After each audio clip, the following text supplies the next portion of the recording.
Welcome back to Talks, the channel where we don't just talk about Bollywood, we dig into it. If you are new here, Talks is your home for deep dive rankings, untold behind the scenes stories, and real history behind the film, music, and stars that built Hindi cinema. No recycled gossips, no clickbait facts. Every number, every award, every story we bring you is researched and verified because you deserve better than the guesswork. And today we are telling one of the most fascinating stories in Bollywood history, one about failure. Some films don't fail because they are bad. They fail because the audience isn't ready yet. Every single film on this list walked into a theater, got rejected, sometimes brutally, and walked out labeled as a flop. No blockbuster tag, no superhit sticker. Some of these films nearly ended the careers of the people who made them. And yet, every one of them is remembered today as a classic, quoted, rewatched, taught in film schools, and loved by a generation that wasn't even born when they were first released. In part 1, we are counting down number 10 to number 6. Five films that were simply too early for the audience that first saw them. We'll break down the full cast and crew, the box office numbers versus the budget, the award these films won despite failing commercially, and exactly how many audience finally came around, sometimes decades later. Stay till the end because number 6 on this list has one of the most dramatic real life box office stories in Bollywood history. Let's get into it. Number 10, Andas Apna Apna, 1994. We're starting at number 10 with a film that today is considered one of the greatest comedies Hindi cinema has ever produced, Andas Apna Apna. Released in theatres on 4th November 1994, the film was directed and written by Rajkumar Santoshi along with co-writer Dilip Shukla. It was produced by Vinay Kumar Sinha under the banner Vinay Pictures. The film starred Amir Khan and Salman Khan in the only film the two have ever done together, alongside Ravina Tandon and Karishma Kapoor as female leads. Paresh Rawal played a memorable double role, with Shakti Kapoor playing unforgettable villain crime master Gogo. Music for the film was composed by Tushar Bhatia, with background score handled separately by Viju Shah. The film lyrics were written by legendary Majruh Sultanpuri. The plot follows Amar and Prem, two broke, dreamer conmen, who both try to woo the same heiress for her family fortune, only for their competing schemes to spiral into total chaos. Now, here's the part that surprises most people. This film was commercial failure. To exactly how big a failure it was depends upon which source you check. So let's lay out all of them. Wikipedia's info box lists the budget as 2.9 crore and box office collection at just rupees 86.5 lakhs. Box Office India's own historical data list the net domestic gross at rupees 5.3 crore, officially classifying it as a flop. And Gulf News, reporting around the film's 2025 re-release, described the original as barely scrapped past rupees 500 crore mark. Whichever figure you use, every single source agrees on the outcome. Against its budget and expectation, this was a commercial flop. So, why did it fail? In 1994, mainstream Hindi cinema audiences were used to conventional comedy, broad slapstick, clear heroes and villains. Andaz Apna Apna offered something stranger. Absurdist, self aware humor with a villain who behaved more like a cartoon character than a typical Bollywood antagonist. It didn't fit the mood audiences expected, and it got lost in the crowded release season. The film received no major awards on release, no Filmfare recognition, no national award attention. It simply came and went. But then came satellite television. Through the late 1990s and 2000s, repeated TV runs introduced the film to new viewers who could actually appreciate its clever, self referential writing. Dialogues like Galti se mistake ho gaya entered every Bollywood vocabulary, and the film slowly built a cult following entirely through the word of mouth, not box office numbers. The clearest proof of just how far this film has traveled came in 2025 when its theatrical re-release in 4K with Dolby 5.1 sound pulled more than rupees 1 crore in just 4 days. competing directly against brand new releases in cinemas. According to trade reporting from Gulf News, the film barely scraped past rupees 4 crore marks on its original release and was considered a flop, yet 3 decades later it was still filling seats. A film that could not survive its own release week in 1994 was still packing multiplexes in 2025. That's how far ahead of its time Andaz Apna Apna really was. Number 9, Masoom, 1983. At number 9, we have the directorial debut of a filmmaker who would go on to direct Hollywood films and win international acclaim, Shekhar Kapoor's Masoom, released on 21st of October 1983. The film was produced by Chanda Dutt and Devi Dutt. It's based on Eric Siegel's 1980 novel Man, Woman and Child, with the screenplay, dialogues and lyrics all written by Hindi cinema's greatest poet, Gulzar. The film music was composed by R.D. Burman. The cast is a genuine ensemble of talent. Shabana Azmi and Nasiruddin Shah played the lead married couple, with Saeed Jafri in support. The film also marked the acting debut of Jugal Hansraj and young Urmila Matondkar. Both went on to become biggest stars of 1990s, with Supriya Pathak in a supporting role and Tanuja in a special appearance. The story follows a happily married architect and his wife whose lives are upended when their son from the previous relationship arrives at their home. A story built entirely on empathy without a single villain. Now, here is the anecdote that makes this film's journey so remarkable. Shekhar Kapoor has publicly recalled, including in a widely reported interview, that on the very first day of release, only 2 people showed up for the film's first show. Distributors began pulling their support almost immediately, and Shekhar Kapoor has said he genuinely feared his filmmaking career was finished before it had even begun. Then, almost inexplicably, everything changed within the same week. According to Kapoor's own retelling, by Thursday, distributor called to say that people had started showing up. By the weekend, Masoom had turned into a genuine hit. And to this day, Kapoor has said he still doesn't fully understand why the turnaround happened as fast as it did. The film's quality was recognized immediately by the industry, even as the audiences were still deciding whether to watch it.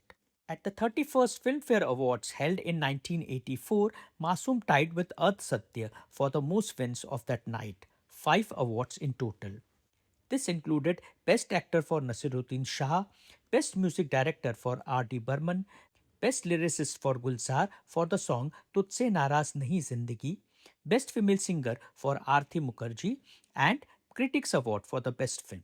Interestingly, Shabana Azmi actually received 4 Best Actress nominations that year across 4 different films, including for Masoom, but one for a different film that year, Earth. That's how competitive Hindi cinema's creative peak was in 1983. Today, Masoom is remembered as one of the finest family dramas in Hindi cinema history.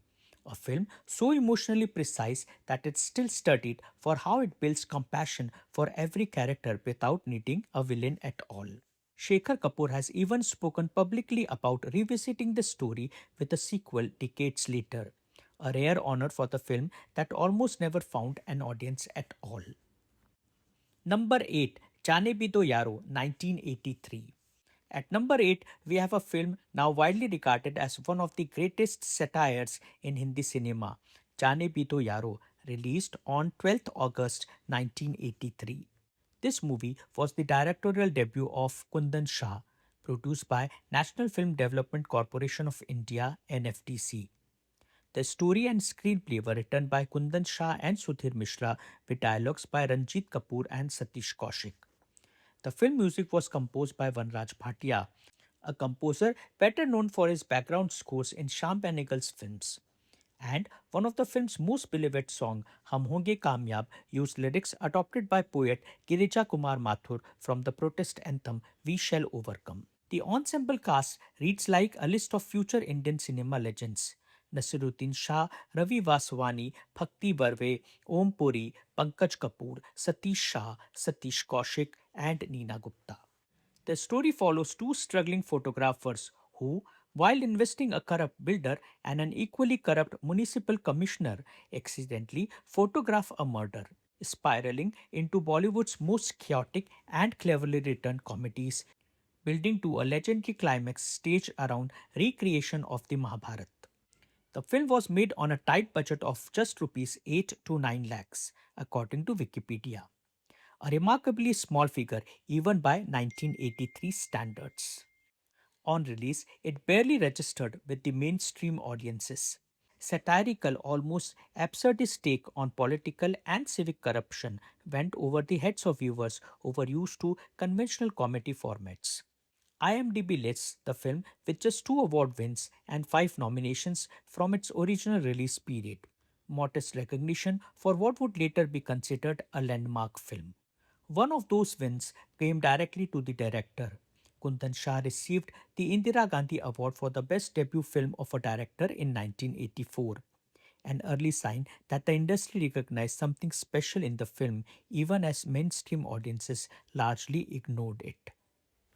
Real recognition came slowly through Doordarshan reruns, then home video, and eventually digital streaming, which introduced the film to new generations. Its commentary on media complicity and civic corruption only became more relevant with time, not less. The author J. Arjun Singh even wrote an entire book about the making of the film, titled Jane Bhi Do Yaro, Seriously Funny Since 1983, published by HarperCollins in 2012, nearly 30 years after its release, and proof of just how much cultural weight this flop eventually carried. Today, entire film courses use this movie as a case study in satire, and its famous line, Hum Sab Chor Hain, we are all thieves, is still quoted in Indian political commentary decades later. A film with a budget smaller than most wedding videos today is now widely regarded as one of the most important comedies Indian cinema has ever produced. Number 7, Lamhe, 1991. At number 7, we have a film directed by one of Hindi cinema's most iconic filmmakers, Yash Chopra's Lamhe, released on 22nd November 1991. Chopra both directed and produced the film under his own banner, Yash Raj Films. The story was written by Hani Irani with dialogues by Rahim Masum Raza. The film's music was composed by the duo Shiv Hari with lyrics written by Anand Bakshi. The film starred Sri Devi in a demanding dual role both as mother and daughter opposite Anil Kapoor with Wahida Rahman and Anupam Kher in pivotal supporting roles. It marked the second and final collaboration between Sri Devi and Yash Chopra following their earlier film Chandni in 1989. The story follows Virendra, who falls in love with older woman Pallavi, and years after her death, finds himself facing the complicated feelings of her now grown daughter Pooja, who has fallen in love with him instead.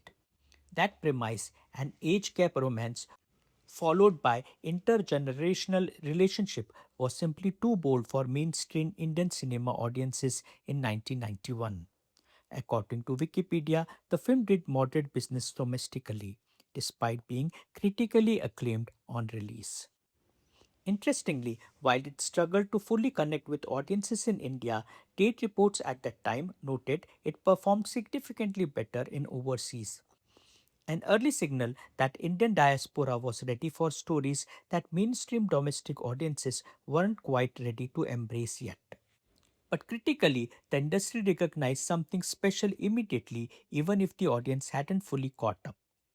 At the 37th Filmfare Awards held in 1992, Lamhe led the entire ceremony with 13 nominations, more than any other film that year, and won 5 awards, including Best Film and Best Actress for Sridevi, making it most awarded film of that ceremony. The film also picked up national recognition for its craftsmanship, winning the National Film Award for Best Costume Design at 39th National Film Awards. Yash Chopra himself repeatedly called Lamhe his most personal and favorite film throughout his career, despite it not matching with the box office numbers of his earlier hits.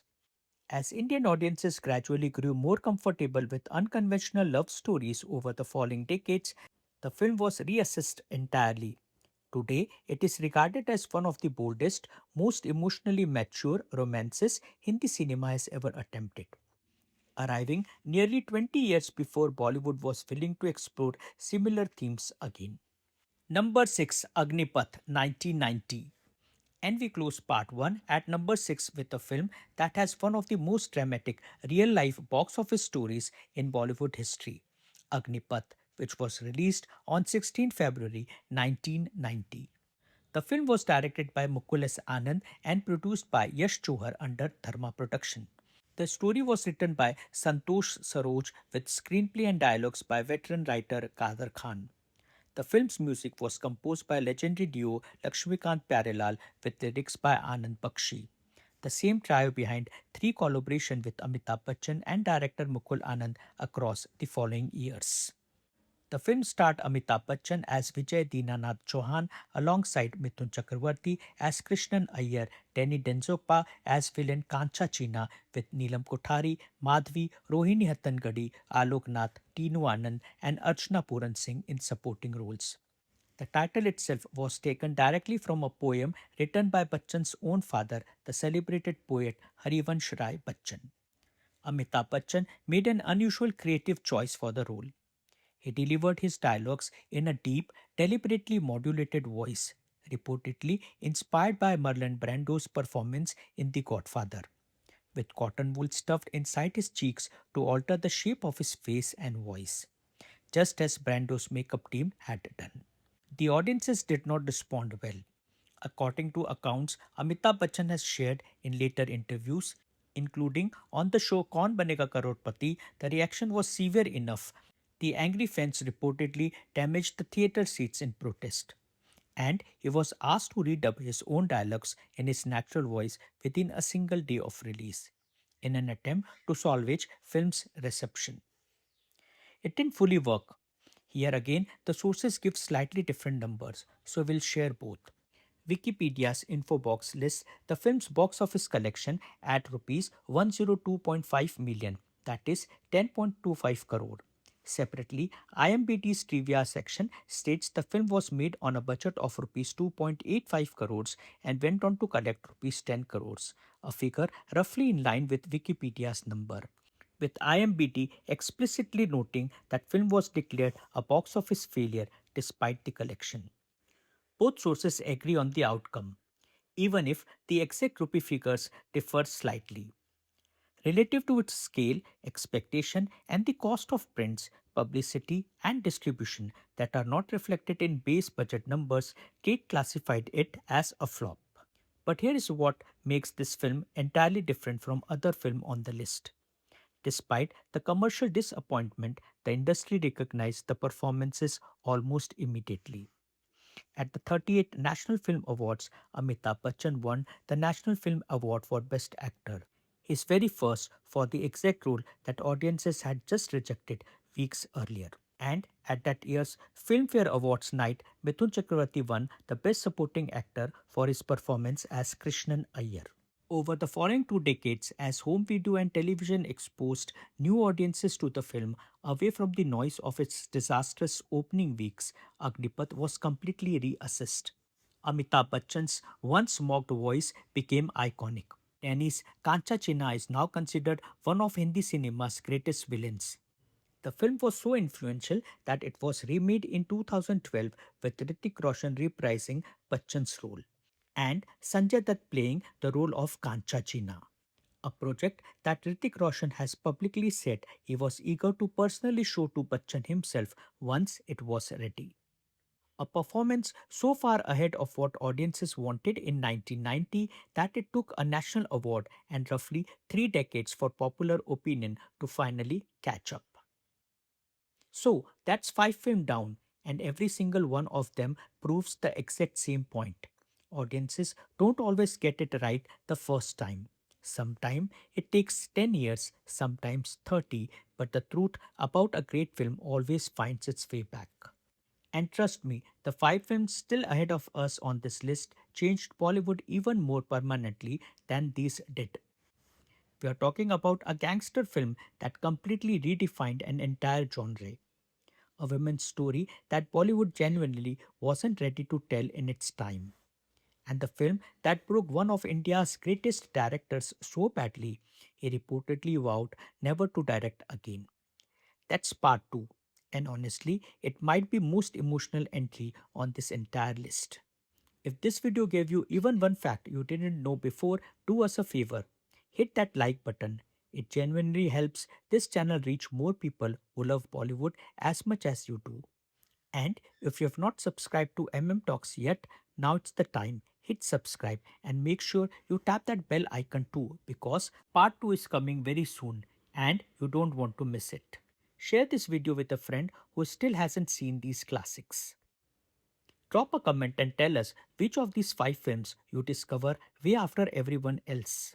Was it Andaz Apna Apna on TV runs, or did Agnipath's story just now blow your mind? Do watch our previous editions on Top 10 Bollywood series. We have made videos for top 10 actors, actresses, music directors, and lyricists. Go and watch them. And let us know in comments whether you liked it or not. So, see you in part 2. Until then, ciao.